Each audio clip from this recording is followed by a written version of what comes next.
Thank you for returning. I'm still Gerald Caden.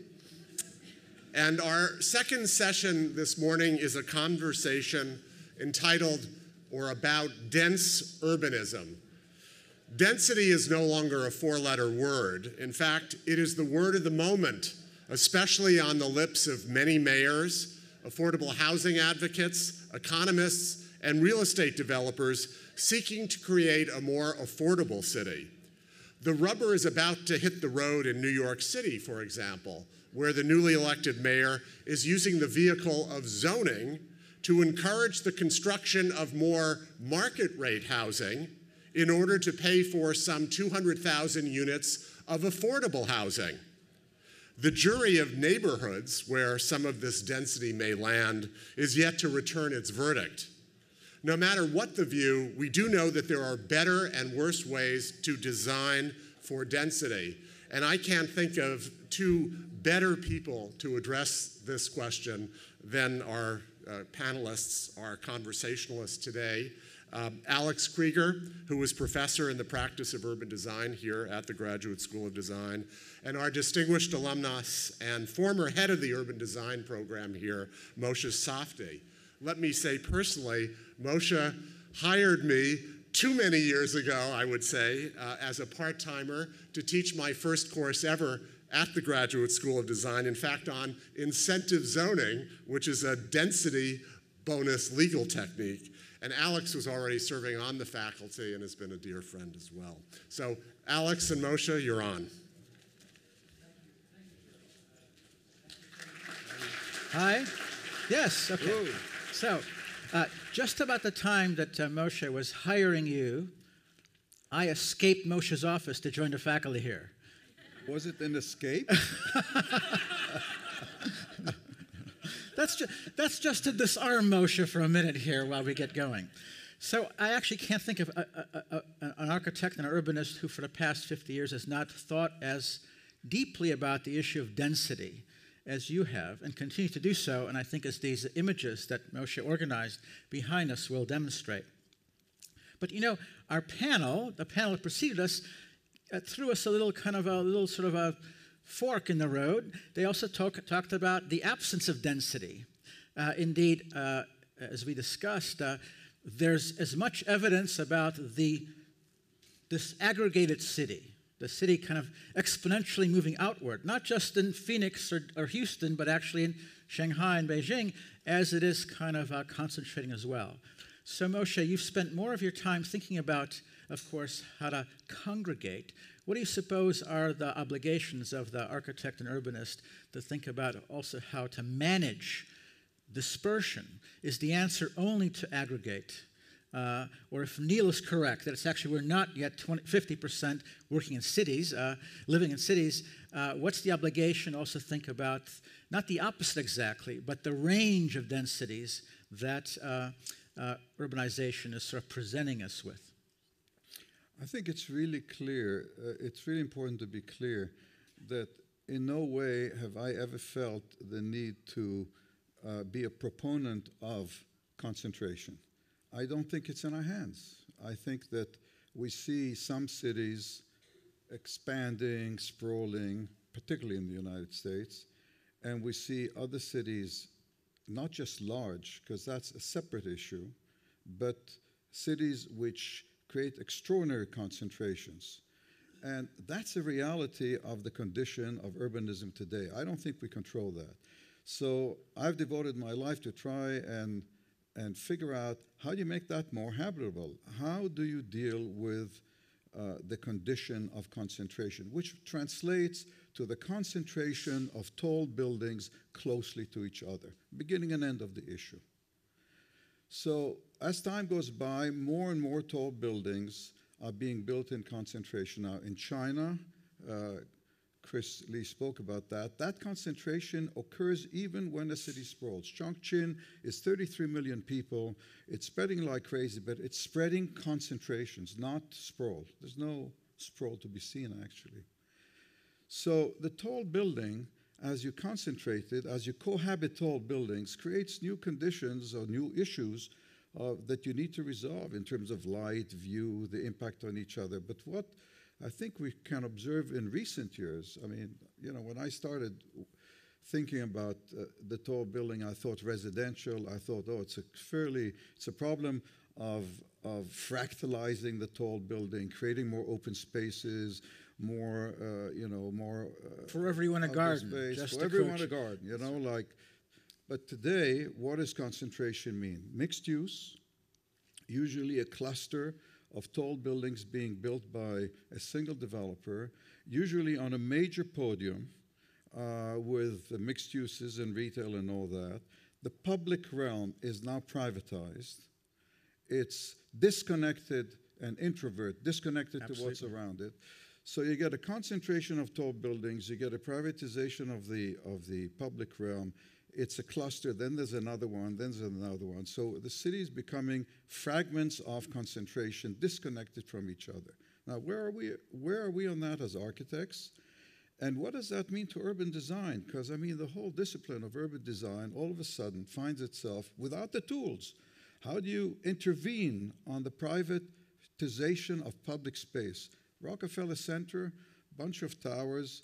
What was so clever about it? They took the public realm, Fifth Avenue, and brought it into the project. It's still the public realm.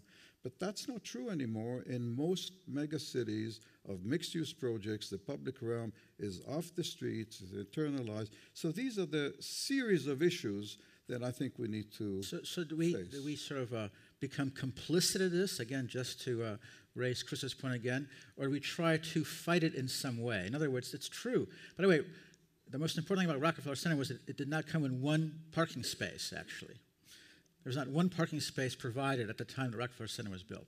One of the reasons for the podiums, as you know, of course, is all the other stuff that enclosed anti-urban concentration, actually. And parking. Yes. So what's our obligation beyond being complicit to this? Not to suggest that we are, but what's our obligation? Is there a way to restore the street in some way? Or is that to, Sigrid Gideon said, we must abolish the Rue Corridor. He said that, 55 years ago. Is that true?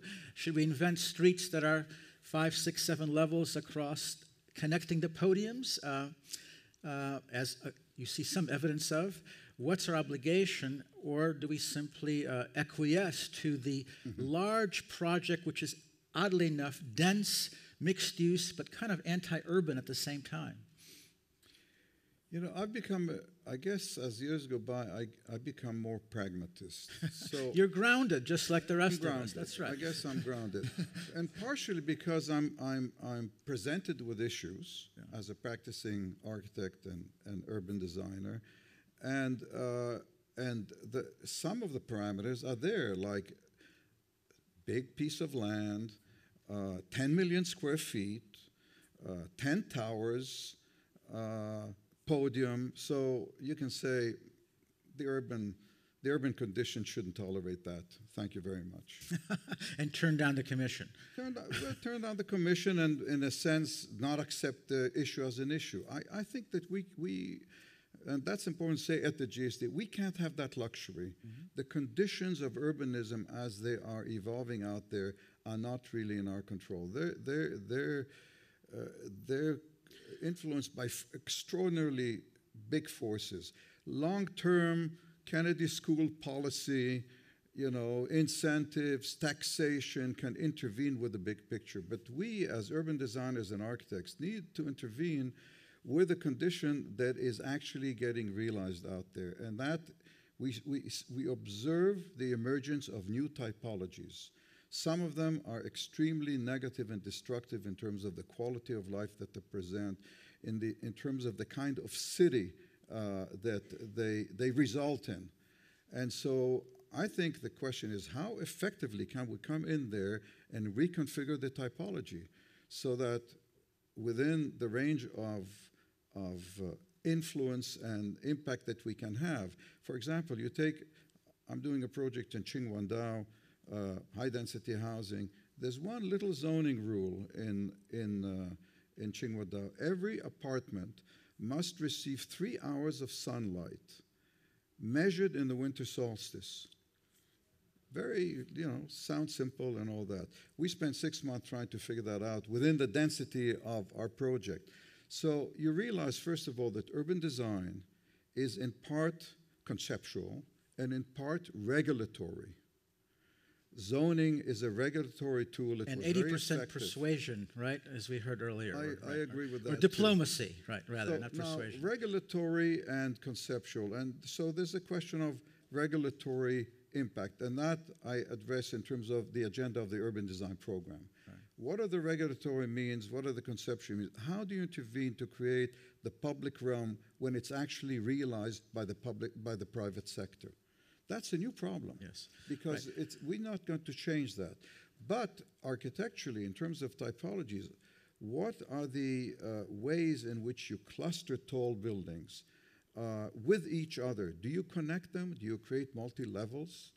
How do you arrange things to maximize light and view? These are we have not really resolved since the emergence of the tall building how to effectively use it as an urban building block. We still don't understand it. We've been at it for 100 years. We don't understand how that becomes an effective building block and what are the rules for the clustering of them. Most of us end up doing beautiful, single, tall buildings in the city.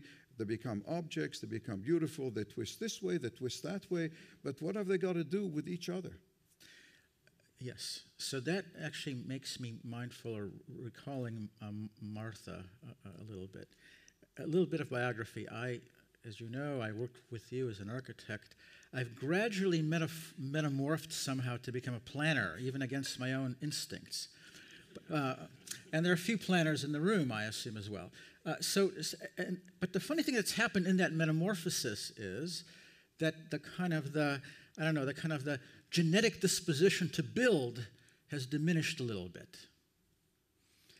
So, in other words, should our profession spend a little bit more time, not so much not building, obviously, but thinking about regulation, thinking about process, thinking about a way to maybe not opposing, but questioning whether the next big megaplex needs to be built. As you know, a fair number of them in China, we've traveled often to China, not all of them are needed. The world's tallest building about to supersede the world's tallest building and is probably not so necessary, right? It's sitting in the middle of the desert. So again, so as urban design as a discipline metamorphs from the reconstruction of the globe following World War II, which is about rebuilding things, having faced a kind of an era of destruction, what are the other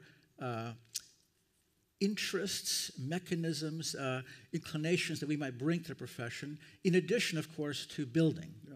Well, I agree with you, and as you know, both when we were working together and after, the whole question of going back to the regulatory issues is central to our dealing with this thing. There was a saying during World War II in Britain: "Is this trip necessary?" It had to do with saving, as they said, petrol. Called it petrol. And I think today we should probably have the slogan: "Is this density necessary?" Yes, right.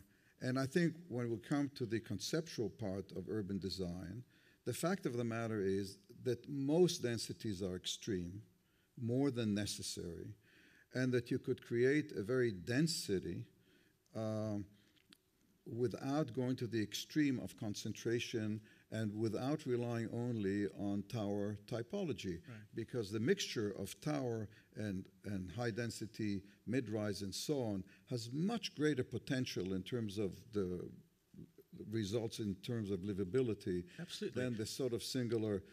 And I agree with you that the issue sometimes gets, for example, Jerusalem is growing like crazy. What are they doing? Building towers?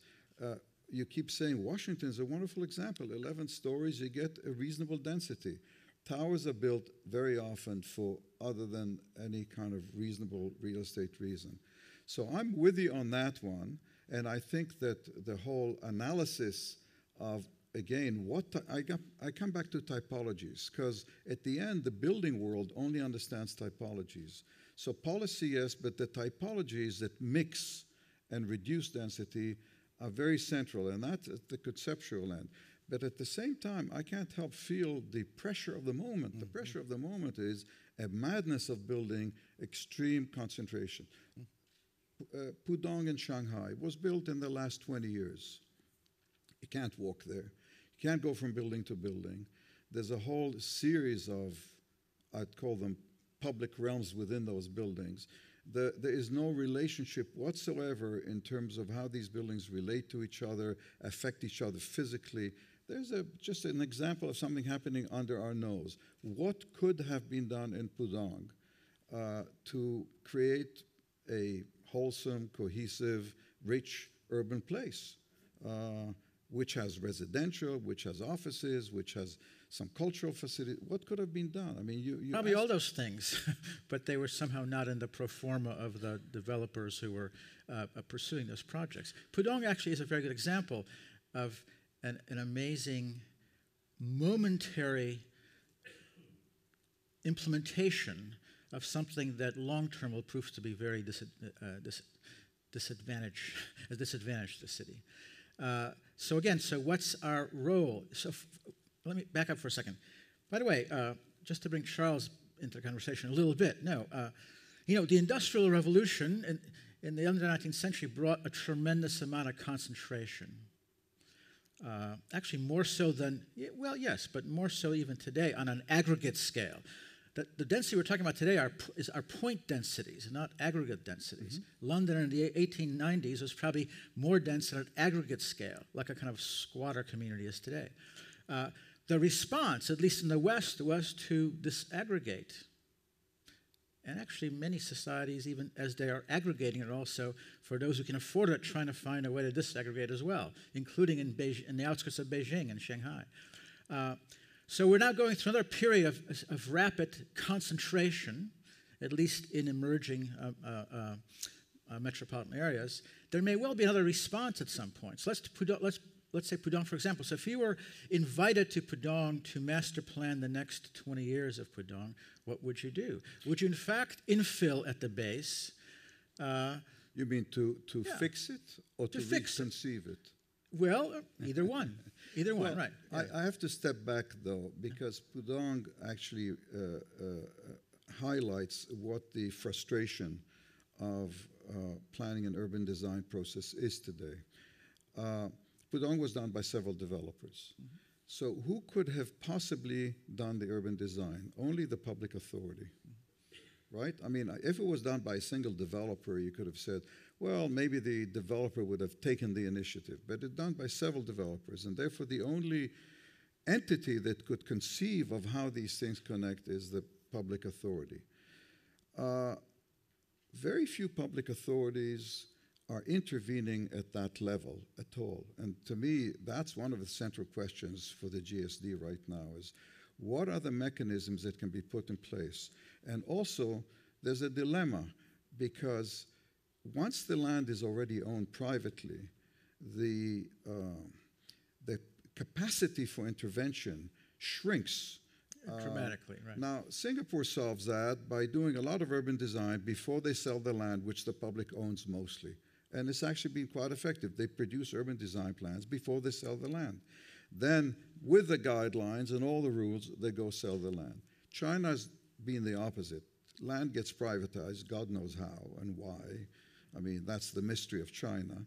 And then developers come with their self-interest and motivations, and the public authority has little capacity to do that. So how do we create in the United States, in the emerging cities, a mechanism of planning that is able to have real influence on large developments by the private sector? I don't know the answer to that, and I think until we solve that, that did happen in the old days. It did happen in the old days, but the stakes were different, the density was different. I mean, even Haussmann's Paris was planned with major intervention on the typology and urban design guidelines. But how do we do this today at the scale that things are getting built by the public authority, which is, how does the city of New York does that? Boston hasn't even tried to do that in the last 30 years. Has not tried? No, I don't think so. Yeah. One of the things that saves Boston, however, is in fact the scale of development by the More innocent. more innocent, and the yes, and beyond innocence, actually more the scale of the block structure. It's also slower and, Exactly, yes, Yeah. right, yeah. So So let's it's- talk about the really intense cities growing at God knows what rate. So again, but to use the Industrial Revolution as an example, as imperfect as it might be, there was a response. There was a dramatic response to the Charles Dickens view of London throughout the West. And in fact, it's brought sprawl, whether you are a fan of it or not. Actually still bringing sprawl across the globe. I think, Moshe, you tend to focus your attention on the stuff where that happens, but there's an awful lot of places on Earth, including in Asia, where the opposite happens. So there's a response. There's a response. One of the questions I think that we might want to ask at the GSD is what might be the response to this particular momentary idea about superdensity at point places rather than a kind of an aggregate density that still seems to be healthier for urban livability, although we may be too traditionalist in our attitudes about that. What do you suppose might be the response? In 10 minutes or less, apparently. You're asking me in 10 minutes or less. Well, no, he flashed a little sign, so yes. We come back to this sort of more theoretical question of urbanism today, which is how do we reach models? You're asking about models, I suspect. Right, that's right. So we need to come up with models. And I think these models need to recognize, first of all, that the tall building, I'm not saying mile-high tall building, but towers are part of one of the ingredients that the most critical decision conceptually to decide upon is, should the public realm is it possible to realize it within the public land, or do we need to accept that in the way we build cities today, that public realm is going to be built by the private sector? If it's going to be built by the private sector, then we have to find a way to aggregate these interventions into a singular continuous city. Conceptually, we need to come up with a model that says if you're going to have 4 or 5 levels of public life, not one level, and if it cannot be in the street anymore because of the intensity of traffic and climate control and all the factors that have led to the privatization of the public realm, then we've got to create some model by which the private sector has to build to some plan in which there is continuity, in which the ingredients of the public realm are satisfied, that it's not single use, that it's accessible to all at all times, that it is imbued with daylight and contact with nature, and it has got culture in it, and it's got all the ingredients of the public realm. To me, that's the most critical of all questions, because that's the life of cities.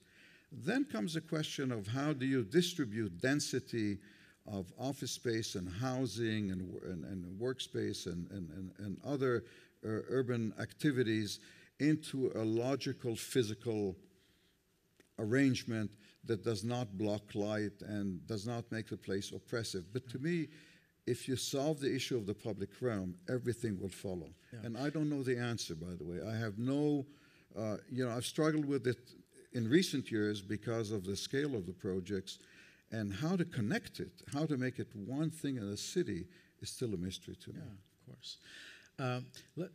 Let's bring Rem into the equation a little bit, who last night seemed to worry a bit about how the cell phone might replace architects, right? I wouldn't worry about it. Well, he seemed to worry about it a little bit, and when Rem worries about something, the rest of us may need to worry about it a little bit more. So,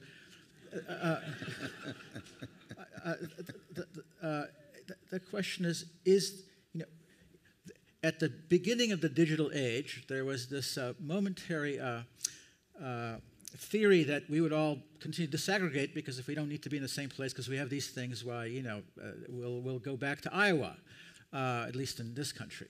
So far, the opposite has been true. So far, the opposite certainly has been true, right? In fact, the need for propinquity, including with our digital equipment, seems to be more important than the solitude of our weekends. The question is Remdo onto something? Are we going to build ourselves out of this concentration, or will other kinds of things have to emerge that may not require as much building as other things, perhaps yet unimaginable, that may ultimately be part of the reaction against this slightly silly concentration, inevitable for the moment, but so was horse manure in London in the 19th century, but perhaps to be followed by something else. And that's one of the things I think that maybe Neil and others at the urban think tank are thinking about. Are we going to build ourselves? I'm not predicting, as Rem predicted last night, that architects are going to succumb to a cell phone, but do we need to build ourselves out of this dilemma, or will other possible conditions of post-industrial society allow us to think differently about urbanization in the future? I think to understand it, we need to try and observe behavior and public reaction to the current condition. To my surprise, there's not been a popular reaction to density or congestion, for that matter. And the condition of the privatized public realm is actually one of success, which is why it's proliferating. So I don't see signs there for a revolution coming out of the discontent. And sometimes I think to myself, Rem style, maybe we as architects and planners, in our wish to connect things in the city, are kind of beating something that's kind of gone, that actually the city will remain a series of separated enclaves from which you... It was historically, actually. We tend to exaggerate how enclavish it was back in the era of the medieval age or Renaissance, right? Still, even then, the street was as the connector was pluralistic. It served everybody. So is the street the cell phone, or do we have to somehow find a way to reinvent whatever it might be, whether it's on the 80th floor of your swimming pool there in Singapore, or we have to reinvent some kind of sense of continuity? Well, I'm like Jorge. I'm physical. I don't see an electronic answer. I think it's a physical answer, and I think that the cohesiveness and connectivity of the city is fundamental to urban life, and I think we need to reinvent it, rediscover it, because we're losing it. I mean, we're not losing it in the cities that emerged over time, 19th century cities. New York hasn't lost it, but certainly in the brave new world, we're losing it. So I think we need to rediscover it. And the thing is, statistically, is, we live in charming Boston and New York and all that, but much of the world is in a brave new world, and even in cities that had the fabric, like Sao Paulo, or to a certain extent Mexico, but Sao Paulo certainly, and Southeast Asian cities, the new fabric is eating the old fabric completely. It's just destroying it, marching down. So they're all in that brave new world. I have one more question, because I know we're about to be canned here, although we did have the benefit of breathing between sentences, unlike the former panel. What if your next potential client brings you a 500-acre site way on the outskirts of one of these major consolidating cities, and says, "I'd like you to build a density. I'd like you not build a density of no more than whatever, 1 FAR." 1 FAR. 2 FAR. What would you do? What would you do? I'd have the greatest time of my life. What would you do? Yeah. Okay. No. What would you do in the landscape of landscape urbanism? How would you respond to that? Well, you know, in some ways, I try to deal with that in Modi'in, which is not 2, but it's about 3. Modi'in being A new city in Israel that now has about 100,000 people living in it. So, you know, we began, it's rich topography, it's mostly hilly, and we began by setting certain, because there's tabula rasa. So we said that if that's the shape of the land, all buildings will be within the tree line. That's Aldo van Eyck's old motto. So we did an envelope that's 4 stories above the topography, and we said no matter where, you can't exceed that, except in very few designated places where you could go tall. That immediately dictated an architecture that hugged the land. You couldn't cut and fill either. You had no benefit. So it had to do with creating a fabric that follows the land, that can be intertwined with open space, that there is a network of public green open space while there is still a network of vehicular traffic, and does not necessarily do like a garden city separation, because that does not work. But within that, again, the most exciting thing is, even in the city of FAR of 2, is how do you create a rich public realm? Because it's no longer the street. It has to be more complex. It has to have some, particularly if you're building in a severe climate, some of the benefits of climate control, not only, yet you want to connect it to park space and open space. It has to be transformed seasonally. I mean, life changes in the city, like in Singapore, it changes from day to night because the climate changes day to night. In places like Boston, it changes seasonally dramatically. How does the public realm accommodate all of that? That, to me, would be the most exciting thing in the city FAR2. All right. Gerald is telling us we're almost done, except for participation from the audience, I think. Well, that's exactly. So now we have on our program 10 minutes for questions and comments from the floor. And if there are as many people as came up for the first panels, we may be in trouble. So please do come up. Microphones are on both sides. I'll start out realizing that people don't immediately come up, but I expect, let me call actually some former students of mine to come up. Edith Suchen and Frank Rushala are both former planning students here. Now they're running the New York City Department of City Planning, dealing with 30 FAR density in their East Midtown zoning proposal that they tried to get through the city last year. I'm not requiring them to come up, but I do have some control over their diplomas still, I hope. In any event, Moshe, I was very interested in what you were saying about where the public realm is. I'd like to explore more about this idea that the public realm no longer exists in the street and the sidewalk. I think there are lots of reasons why that's empirically true, even with things like flooding. So we freeboard, the level of where we have our activities has to be up 1 floor because our first floor now has to accommodate flooding. So let's say that we won't have the street and the sidewalk as much anymore, and certainly it's true with large projects, and even with some small, some point density projects. You know, we've tried to insert the public realm in the private world with mixed success, sometimes good. Some of these China projects not so good in terms of really drawing people in. So I think you're right. Public sector has to come in and require that. It's not going to be done just because the developers want to provide it. It's simply not going to happen. So that means, by the way, it seems to me that urban designers, urban planners, and architects and landscape architects need to engage politically.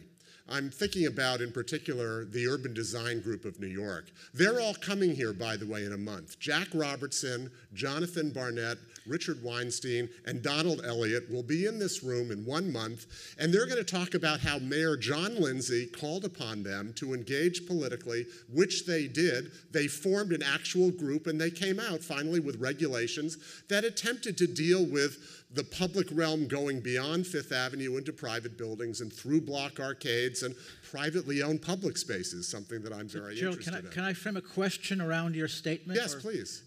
No, that was a joke. I mean, and my answer was a joke also, Alex. So the question is, it's also It's also typologies. That's Yes, what I was yes, going to say yes, as yes. well. So it's both public sector and the typologies. And it strikes me that that's what you were talking about. And now we have our first questioner here. Sir. My name is Ben Bolger, and I'm an alum of the GSD. Historically, we had an agrarian economy, and that led to wide-scale development of the land. Then, during the Industrial Age, there was a reason, an economic reason for people to gather and increase density. Now we're in a service economy or a post-service economy. How do you think the economic dynamics of labor will guide the future of density? What will be those economic drivers that will influence density in the future? You're looking at me? Looking at you. Not looking at me, Alex. Well, at the moment, I don't know. Neither is Moshe, neither is anyone else in the room anyway. At the moment, it does seem that our so-called creative industries seem to thrive on interdisciplinarity, which still requires a certain amount of propinquity, despite the cell phone, at the moment. So therefore, again, as I sort of tried to evoke, at the moment there seems to be a kind of an anti-intuitive need to still collect ourselves, even though we can work at home and all that kind of stuff. Whether long-term that will still be the case for business versus for social life is not so clear, right? So for each sort of industry that's trying to move back into town, there's certainly other kinds of industries that are no longer need to be connected to the center of the city, as long as they're connected to an infrastructure of information and transportation. So I think that in the future, our sort of business enterprises may not need to be quite so concentrated. It's already the case, but our socializing instincts as humans will still require that for, in fact, innovation. I have a related thought, which is one of the characteristics of labor today, independently of the workplace, is mobility. It's not the era where you spend a lifetime with an employer. And that mobility means that the relationship between living and working is very dynamic, which brings the commute and which brings the congestion that we have. So one thing we didn't talk about at all in the panel, but it's good it comes up, is that a fundamental ingredient is this working? Yeah. Of all of this is going to have to be major intervention in urban transportation. You know, whether it takes the place of the Google vehicle, whether it's the sort of on-demand vehicle, the interfacing between rapid transit and personal flexible transit, all of that is on the table in a big way, and it's happening in front of our eyes. It's emerging out there, and it will change the nature of urbanism. I mean, it will. This is if. One was to ask me what is the biggest change coming, is the impact on urbanism of the changes in transportation, which we're yet to see occur. Which, of course, always has more or less always been the case. True. Yes. Absolutely. So I'm personally waiting for my personal drone to get around. So let me ask a question, since I don't see anybody standing at either side. Moshe, what would be your typology for insertion of the public realm successfully into large podium buildings, or even the point density of Alex's skyscrapers as well? What public rule would you want to have, and what typology of building? I think what I would attempt to do, if there's a large tract of land that's parcelized to different developers, is actually create the alignment of the spine of public life. And then I would set up a whole bunch of rules about what has to occur there that everybody has to conform to. So I would establish the levels, the continuity of it. I would require a minimum amount of light in it. I would require, depending on climate, that it's also openable to the outdoors, that it connects to outdoor spaces, and I would prescribe some minimum ingredients of non-commercial space that have to go into it, and let it take its course after that. So that you would basically, it'll be like the Romans doing the Cardo Maximus. The Romans started, there is the Cardo, there's the Caminus, That's public life. Everything else happened around it.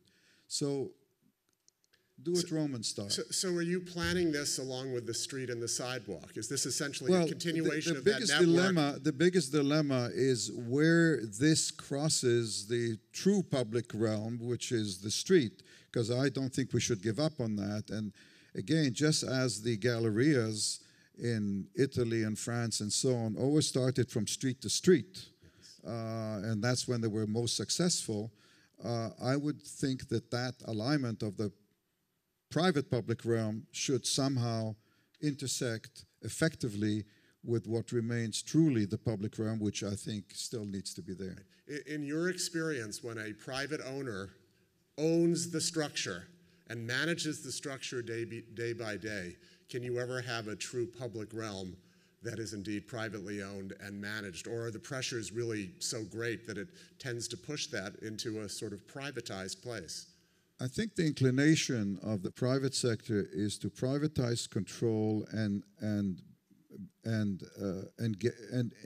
I don't know what the term is, make it gated, because that is commercially beneficial in terms of That assures control. exploitation. That assures control. For the Control, owner, right? exactly. And most of them are really aimed at a particular segment of society, so that they don't care if they miss on a certain sector of society which is not income producing. I think you've got to prevent that from happening by strict rules, and I think that most municipalities and local authorities have the power to do that. So would you say that planning should precede architecture? Absolutely. I'll drink to that. Gerald, I had a follow-up question on that, Gerald. Yes, and please identify yourself. Am I competing across the room? Yeah. Oh, I'm sorry. Well, you were there. You had a follow-up question? Yes, it seems to me... I can't tell where. Roger Booth from Cambridge. Yeah, hi, Roger. And then we'll come to you, okay? It seems to me that what you all are talking about relates to a question that bothered me in the earlier panel, which is what can we look for as good examples? And I think it's a part of our obligation to do that. So I was kind of disturbed by the thought that cities just go on and we're powerless and so forth. I think we have a really strong role, and I think what you're touching on is really what it's about. What happened in China needs to stop. And is anybody telling the Chinese, or have they realized that this is like horrendous? Do they realize it? Doomsday scenarios or negativity, I think, is misplaced, and especially at the design school. There are rather amazing places in China being built right now. So the idea of sort of saying, oh my God, they're doing all of our worst mistakes they're making some of our mistakes, and perhaps at a scale unprecedented previously. But there are also some very good projects there, as there are, Roger, through your work in Cambridge, as there are in other cities around the world. So I think it was a rhetorical and unfortunate question that got a nice laugh. We can bring all kinds of examples to bear about why cities are terrific, in addition to worrying about, of course, optimizing them further.